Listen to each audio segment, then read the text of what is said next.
শেখ হাসিনা সরকারের প্রভাবশালী ব্যক্তিদের যোগসূত্র ছিল পিলখানা হত্যায়। সে কারণেই প্রকাশ করা হয়নি প্রকৃত তদন্ত প্রতিবেদন।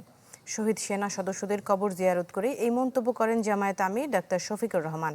দাবি করেন, পিলখানা ষড়যন্ত্রের উদ্দেশ্য ছিল সেনাবাহিনীকে দুর্বল করা। ঢালাইয়ে দৃঢ়তা, নির্মাণে নিশ্চয়তা। প্রিমিয়ার সিমেন্ট, ঢালাইয়ের রাজা। শহীদ সেনা দিবসে রাজধানীর বনানী সামরিক কবরস্থানে যান বিরোধী দলীয় নেতা ডাক্তার শফিকুর রহমান। পিলখানায় শহীদ সেনা সদস্যদের প্রতি শ্রদ্ধা জানিয়ে তাদের কবর জিয়ারত করেন জামাত আমির। পরে ব্রিফিংয়ে তিনি দাবি করেন, পিলখানা হত্যাকাণ্ডে যোগসূত্র ছিল বিগত সরকারের, যার উদ্দেশ্যই ছিল দেশপ্রেমিক সেনাবাহিনীকে সামরিকভাবে দুর্বল করা। আমাদের মহান মুক্তিযুদ্ধের সময় এত সেনা অফিসার মারা যান। মূলত এই দেশকে সামরিক শক্তির দিক থেকে কোমর ভেঙে দেওয়ার এটি ছিল একটি গভীর ষড়যন্ত্র। যদি এই সরকার বিচারের আওতায় আনতে পারে, তাহলে এই জাতির কিছু দায় মুক্তি হবে, দায় মোচন হবে। যদি এই সরকার না আনতে পারে, তাহলে এটা সরকারের চরম ব্যর্থতা হিসেবে পরিগণিত হবে।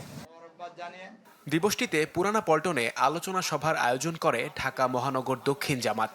এতে শেখ হাসিনা ও সাবেক সেনাপ্রধান মঈন ইউ আহমেদের বিচার দাবি করেন নেতারা। তদানীন্তন প্রধানমন্ত্রী এবং সেনাপ্রধান এরা উভয়েই এই হত্যাকাণ্ডের সাথে জড়িত। এই সমস্ত সেনা অফিসারদের পরিবারকে আশ্বস্ত করতে হবে, বিচার নিশ্চিত করতে হবে। বিচারহীনতার সংস্কৃতি থেকে আমাদের বাংলাদেশকে বের করে নিয়ে আসাই হবে আইনের শাসন কায়েমের প্রথম ধাপ। প্রধান অতিথির বক্তব্যে দলের সেক্রেটারি জেনারেল অভিযোগ করেন, অজানা কারণে নির্মম এই ঘটনাকে বারবার ধামাচাপা দেওয়ার চেষ্টা হয়েছে।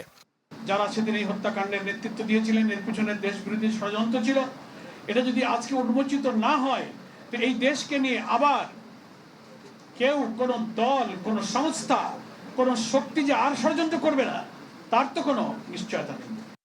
এর আগে সচিবালয়ে প্রধানমন্ত্রীর সাথে দেখা করে 28 ফেব্রুয়ারি জামাতের ইফতার মাহফিলের দাওয়াতপত্র হস্তান্তর করেন তিনি। সে সময় মুঠোফোনে ডাক্তার শফিকুর রহমানের শারীরিক অবস্থার খোঁজ খবর নেন সরকার প্রধান। মুহাজির হক, চ্যানেল 24, ঢাকা।